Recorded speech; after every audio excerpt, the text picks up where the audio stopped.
Salut les filles, les garçons. Hop, sinon vous allez tomber. Les filles, les garçons, salut tout le monde. Et bien voilà, j'ai encore un petit keeper à vous montrer. Je vous ai montré le keeper mystique. À présent, j'ai un keeper, mais c'est un keeper allemand. Je ne connais pas l'allemand. Donc, je pense bien que chaque carte a la même signification que le keeper que je vous ai montré dans la vidéo précédente. Donc, ben, nous allons voir. C'est un keeper reçu dans une boîte en plastique. Voilà. On va enlever les cartes. Donc, ça, c'est la carte de présentation. Le dos de la carte, je ne trouve pas qu'il est laid du tout. Voilà. Alors, à l'arrière, nous avons plein de cartes. J'ai pas mes lunettes, mais de toute façon, je sais quand même pas lire l'allemand. Maintenant, bon, il y a l'explication, je pense, de chaque carte. Mais toujours en allemand. Ensuite, il y a des exemples de tirage.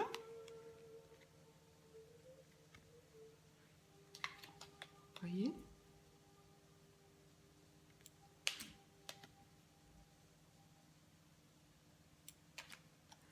Et pour ce qui en est du reste, ben voilà, je vous montre. Celui qui sait un petit peu l'allemand.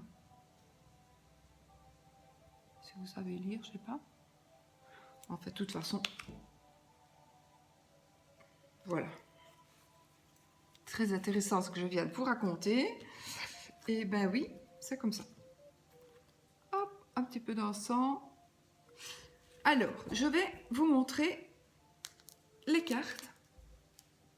Donc, j'ai quand même gardé à côté de moi la liste des autres cartes pour que je puisse un petit peu m'y retrouver. Donc, en principe, cette première carte est la personne principale. La deuxième carte est, évidemment, personne principale masculine, le consultant, bien sûr. Consultante ou la personne principale. J'ai de bonnes idées, vous voyez, aujourd'hui, c'est la personne principale, la dame qui compte le plus dans la vie du consultant, ou c'est la consultante. Ensuite, je regarde en même temps, nous avons la vie conjugale.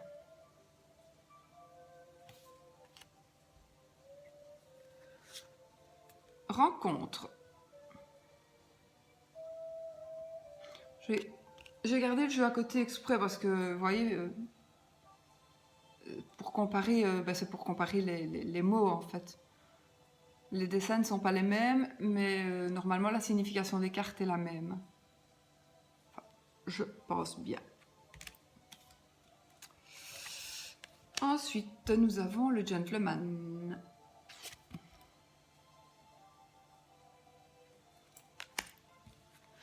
Ensuite, ce sera la bonne dame.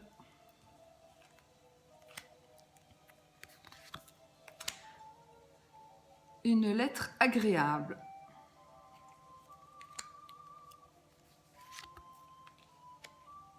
Ceci, c'est la personne fausse.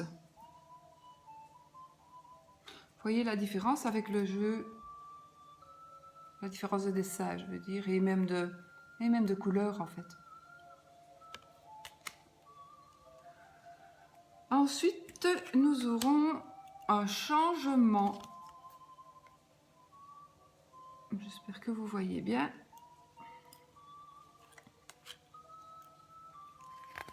Un voyage.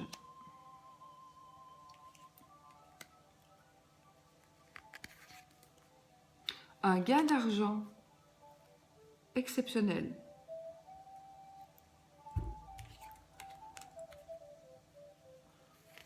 Une jeune fille riche.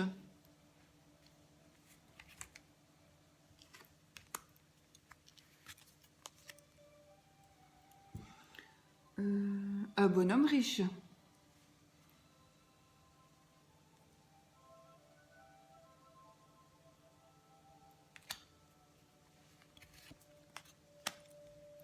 Une triste nouvelle.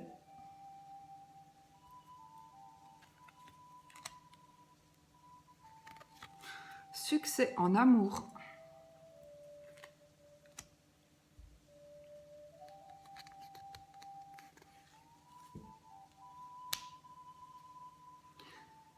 C'est penser.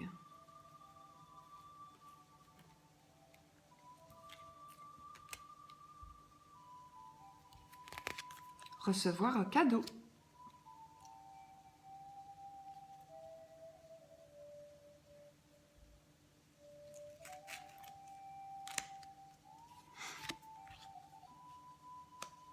Un petit enfant.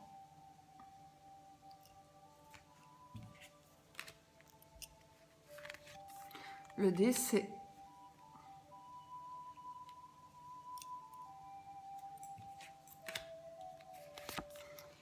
La maison.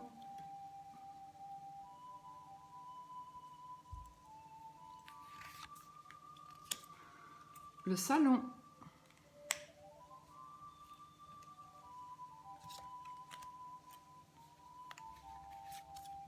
Une personne militaire.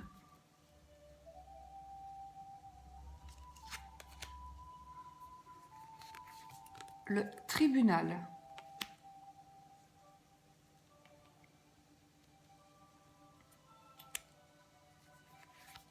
Le vol.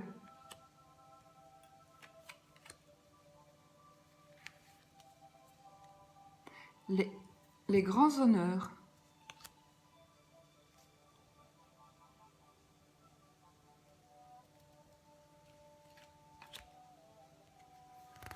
Le grand bonheur.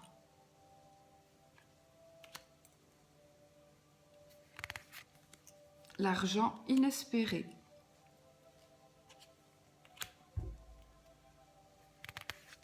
L'attente.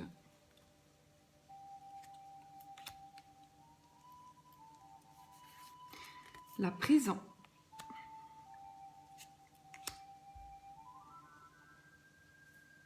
L'homme de loi.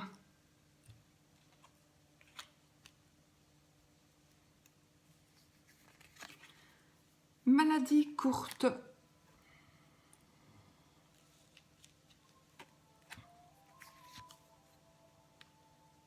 Chagrin et malheur.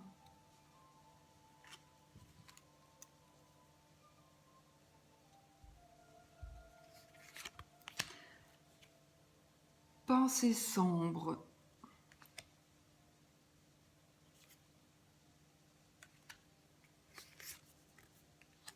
Travail, occupation.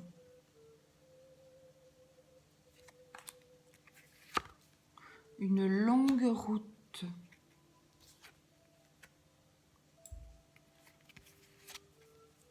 L'espoir. Grandes eaux. Donc, en principe,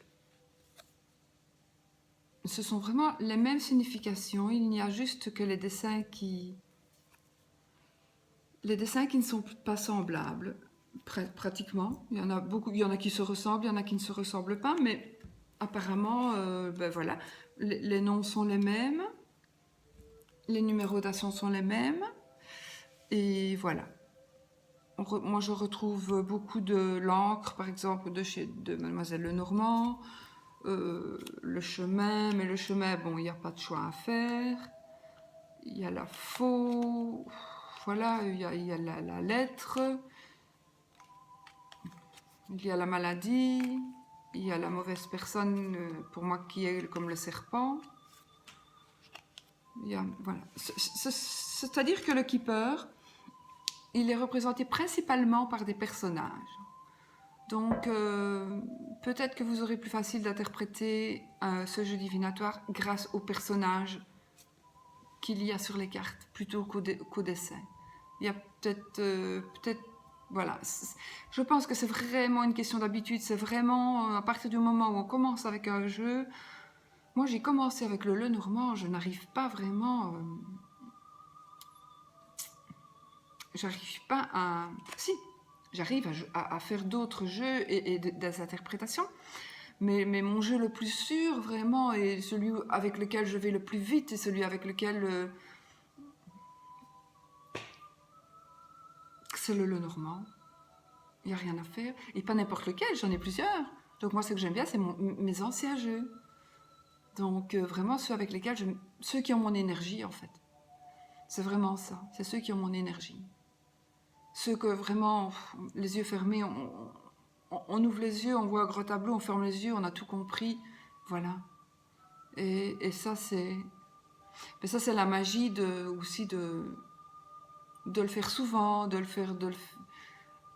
voilà. De ne faire qu'un avec son jeu, en fait. Même si on a plusieurs jeux, moi j'ai plusieurs Lenormand, j'en ai dans mon sac que je me promène toujours avec. Voilà, c'est celui-là qui restera dans mon sac. J'ai voulu changer, non, il revient dans mon sac. Donc voilà. Voilà, je pense que chacun doit choisir son jeu comme il le sent. Chacun doit interpréter aussi ses cartes. D'abord, évidemment, il faut quand même lire le livret. Il faut quand même que les associations des cartes soient justes, parce que c'est quand même... ça parle quand même. On ne peut pas dire n'importe quoi parce qu'on ressent n'importe quoi, mais... ce sont des jeux faciles à apprendre. Oui, ce sont des jeux faciles à apprendre. Donc voilà, mais si vous deviez quand même commencer dans la divination, je vous conseillerais quand même le premier, le petit Lenormand, avec tout à fait normal, avec la traduction, avec le petit quatrain dans le cadre, avec la carte de cartomancie qui peut servir, et avec le numéro de la carte et avec le nom de la carte. Moi, si pour le jeu divinatoire, pour moi, ce sera ce jeu-là que je conseille aux débutants. Et bien voilà, encore une petite vidéo de démonstration. Donc je vous avais montré le dos des cartes. Voilà. Celui-là, je ne m'en suis pas encore servi. Voilà. Je l'ai ouvert, bien sûr, j'ai un petit peu regardé les images, mais je ne m'en suis pas servi et je me dis, je vais quand même le montrer parce qu'il existe et puis je l'ai, bon voilà. Enfin voilà. Et bien, à la prochaine vidéo. Ciao, ciao!